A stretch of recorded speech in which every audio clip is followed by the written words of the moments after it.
Good morning, my dear student. This is Manisha, your bio teacher. Today we are going to do plasma membrane. ये जो हमारा chapter है biology का fundamental unit of life the cell. What is cell? देखो बेटा, अगर मैं एक छोटा सा एग्जांपल लूँ, मैं एक बिल्डिंग का एग्जांपल लेती हूँ और हम अच्छे से जानते हैं एक बिल्डिंग जो है वो किस चीज़ से मिलके बनी होती है. ठीक है, बिल्डिंग बनी हुई होती है छोटी छोटी ब्रिक से, ईंटों से. जैसे एक पूरी बिल्डिंग को बनाने के लिए हमें छोटी छोटी ईंटों को जोड़ना पड़ता है, वैसे ही अपनी पूरी लिविंग बॉडी को बनाने के लिए, कोई भी लिविंग है चाहे प्लांट है या एनिमल है, हमें भी अपनी बॉडी को बनाने के लिए छोटी छोटी चीज़ों की ज़रूरत पड़ती है और उन बेसिक यूनिट्स को हम सेल कहते हैं. इस पूरे चैप्टर में हम सेल की स्ट्रक्चर को बहुत ही डिटेल में समझने वाले हैं. एक एक हिस्से को हम सेल के पढ़ने वाले हैं, उनके बारे में जानने वाले हैं कि वो कौन सी चीज़ों से मिलके बने हैं, हमारी बॉडी में उनका फंक्शन क्या है और जो हमारी सेल है वो कैसे काम करती है. तो बेटा उसी से रिलेटेड आज का मेरा जो टॉपिक है, सबसे पहले देखो, आपको अगर कोई सेल दी जाए तो आप सबसे पहले क्या चीज़ स्टडी करोगे उसको? हम आउटर से इनर की तरफ सेल को स्टडी करेंगे. सबसे पहले हम सेल के सबसे बाहर वाले पार्ट को स्टडी कर रहे हैं आज. वैसे तो बेटा सबसे बाहर वाला जो पार्ट है वो सेल वॉल होता है, लेकिन हम आज सेल मेम्ब्रेन को डिस्कस कर रहे हैं.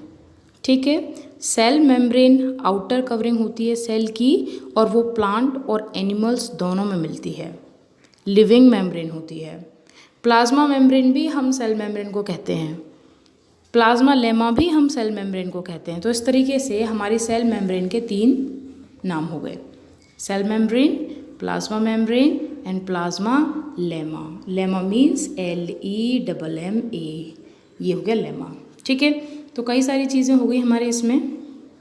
उसके अलावा देखो बेटा, उसके अलावा क्या क्या चीज़ें हैं सेल के अंदर. सेल मेम्ब्रेन की स्ट्रक्चर को बताने वाली बहुत सारी चीज़ें हैं जो टाइम टू टाइम आई हैं. बहुत सारे मॉडल्स आए टाइम टू टाइम जिन्होंने सेल मेम्ब्रेन को की स्ट्रक्चर को बताने की कोशिश हमें की. लेकिन जो सबसे अच्छा और बेस्ट मॉडल था जिसने सेल मेम्ब्रेन को बहुत अच्छे से एक्सप्लेन किया था वो फ्लूइड मोज़ाइक मॉडल था. कौन सा मॉडल था बेटा? Fluid mosaic model.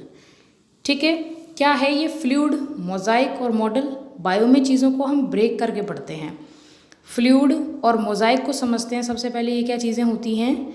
मोज़ाइक ऐसे छोटे छोटे पार्टिकल्स होते हैं जो अपनी शेप चेंज करते रहते हैं. बेटा आप फ्लूइड मोज़ाइक मॉडल को अपने दिमाग में कुछ इस तरीके से समझ सकते हो, जैसे एक बहुत बड़ा सी है और उसमें बर्फ़ के जो टुकड़े हैं वो तैर रहे हैं. ठीक है, हमारी सेल मेम्ब्रेन के अंदर बहुत सारे ग्लाइकोलिपिड्स प्रेजेंट होते हैं, ग्लाइकोप्रोटीन्स प्रेजेंट होते हैं, कोलेस्ट्रॉल प्रेजेंट होते हैं, प्रोटीन्स प्रेजेंट होती हैं. तो ये सारी चीज़ें एक मोज़ाइक की तरह काम करती हैं. ये इधर उधर तैरती रहती हैं. जैसे पानी के अंदर, समुद्र के पानी के अंदर बहुत सारे बर्फ़ के टुकड़े अपनी जो पोजीशन है वो चेंज करते रहते हैं, वो हल्का हल्का तैरते रहते हैं पानी में. उसी तरीके से हमारी सेल मेम्ब्रेन में भी हमारे ग्लाइकोप्रोटीन्स, हमारे कोलेस्ट्रॉल्स, हमारे साइटोप्लाज्म के साथ प्रेजेंट हमारी प्रोटीन्स, वो भी इसी तरीके से मूव करती रहती हैं. और ये जो इस तरह का मूवमेंट होता है इसे आप मोज़ाइक कहते हो. ठीक है, अब इस मोज़ाइक मूवमेंट की वजह से ही जो सेल मेम्ब्रेन है वो ऐसा लगता है जैसे सेल मेम्ब्रेन एक फ्लूइड है. क्योंकि कोई चीज़ अगर हिलती हुई नज़र आ रही है, मूव करती हुई नज़र आ रही है, तो वो तो फ्लूइड में ही मूव करेगी.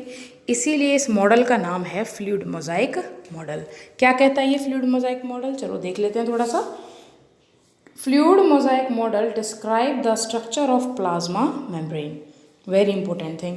फ्लूइड मोज़ाइक मॉडल बहुत ही एडवांस मॉडल है और इसके अलावा अभी तक कोई और मॉडल नहीं आया जो उसे चैलेंज कर सके. ठीक है, तो ये हमें बताता है प्लाज्मा मेम्ब्रेन की स्ट्रक्चर को. और क्या क्या चीज़ें हैं बेटा जैसे हमें ये बताता है? और ये हमें बताता है फॉस्फोलिपिड्स को. ठीक है, क्या क्या चीज़ें हमें बता रहा है ये देखो, शुरू से देखते हैं इसको. It describe the structure of plasma membrane as a mosaic of components including phospholipids, cholesterol, proteins and carbohydrates that are give the membrane a fluid character. ठीक है, So what is fluid mosaic model? Fluid mosaic model is describe the structure of plasma membrane and its components. Its components कौन कौन से components हैं इसमें? Phospholipids हैं, cholesterol हैं, proteins हैं और कार्बोहाइड्रेट्स हैं. ठीक है. Who gave this fluid mosaic model? This fluid mosaic model was given by S.J. Singer and G.L. Nicholson in 1972.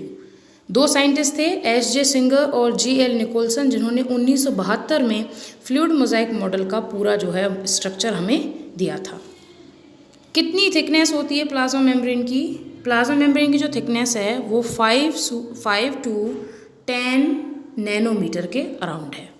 ठीक है. बहुत ही पतली सी मेम्ब्रेन है बेटा. आप जानते हो हम सेल को ही नहीं देख पाते हैं, तो प्लाज्मा मेम्ब्रेन तो सेल का एक छोटा सा पार्ट है. तो इसकी जो टोटल थिकनेस है वो 5 से 10 नैनोमीटर के अराउंड है.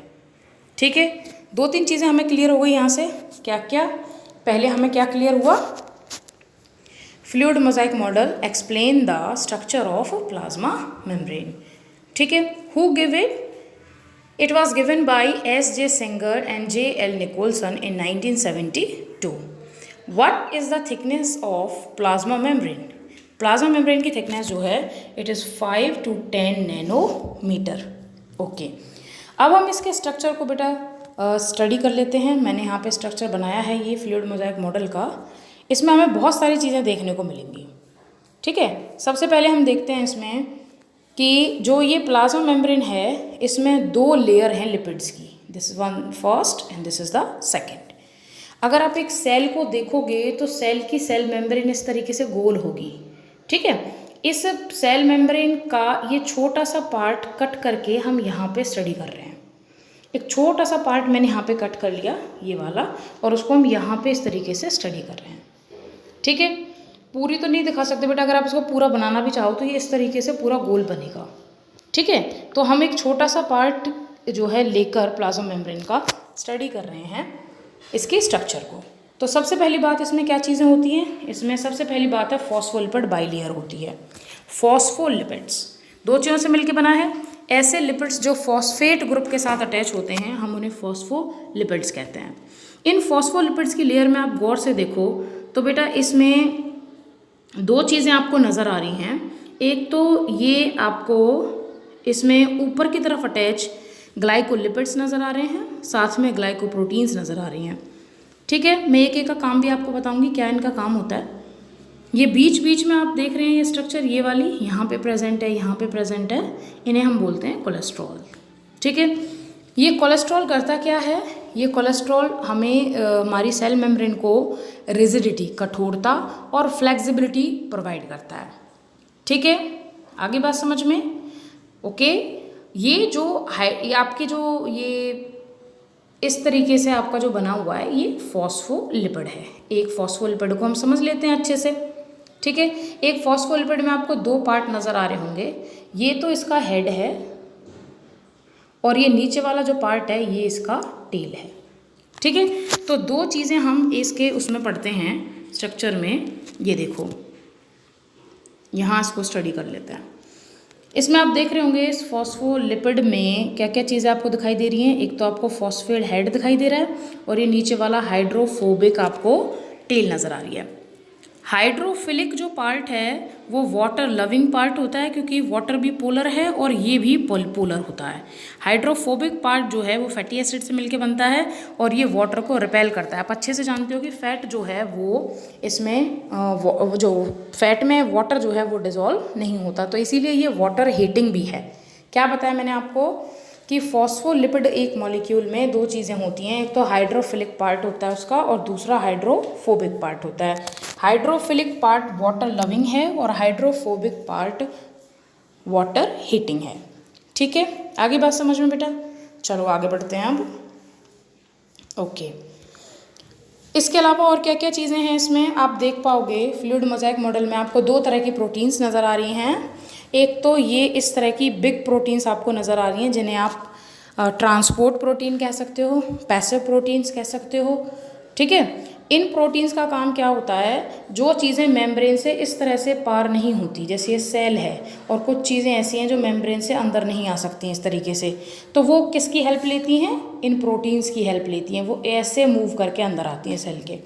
इन्हें हम बोलते हैं इंट्रिंसिक प्रोटीन्स। इंट्रिंसिक क्यों, क्योंकि ये अंदर है मेम्ब्रेन के, ठीक है। इंट्रिंसिक प्रोटीन का रोल क्या है, ये ट्रांसपोर्ट में हेल्प करती हैं चीज़ों के।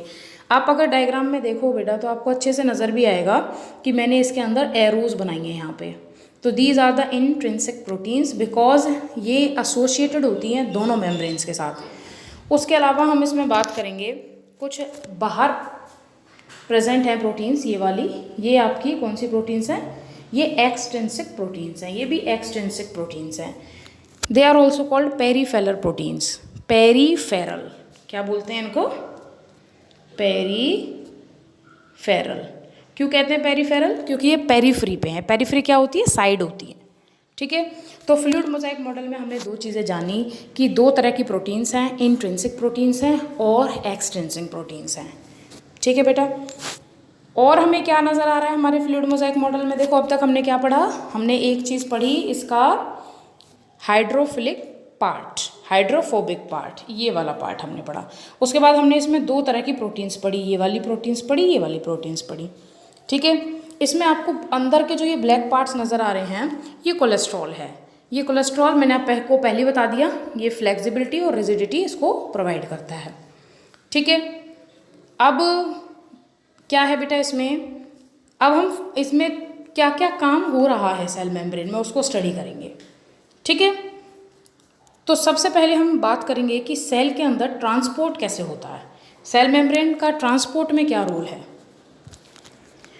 सबसे पहले तो बेटा कुछ चीज़ें ऐसी होती हैं जो डायरेक्ट इस बाइलिपिड जो लेयर है इसमें से ट्रांसपोर्ट हो जाती हैं, कुछ चीज़ें ऐसी होती हैं जो इसमें से ट्रांसपोर्ट नहीं हो पाती हैं, और उनको ट्रांसपोर्ट करने के लिए फिर हमें प्रोटीन्स की रिक्वायरमेंट होती है।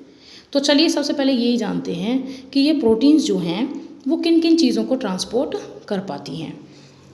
ये ट्रांसपोर्ट कर पाती हैं बेटा आपका जो ये ग्लूकोज हो गया, वाटर हो गया, आयंस हो गए, इन चीज़ों का ट्रांसपोर्ट जो है वो इन टनल प्रोटीन्स या पैसिव प्रोटीन्स या ट्रांसपोर्ट प्रोटीन की हेल्प से होता है। अब क्वेश्चन ये आता है कि ये जो चीज़ें हैं कौन कौन सी, ग्लूकोज, ठीक है, आपका वाटर और आयन, ये क्यों ऐसे ट्रांसपोर्ट नहीं हो पाते सेल मेम्ब्रेन में से, क्योंकि बेटा आप अच्छे से जानते हो कोई चीज़ अगर बाहर से अंदर जा रही है तो वो इसमें घुल के जाएगी। अब क्योंकि ये तो फैट है और वाटर तो फैट में डिज़ोल्व होता नहीं है, इसीलिए वाटर यहाँ से ट्रांसपोर्ट नहीं हो पाता है, ठीक है। ये जो आपकी प्रोटीन्स हैं इंट्रिंसिक प्रोटीन्स, ये पैसिव ट्रांसपोर्ट करती हैं। पैसिव ट्रांसपोर्ट ऐसा ट्रांसपोर्ट होता है जिसमें हमें एनर्जी की रिक्वायरमेंट नहीं होती है।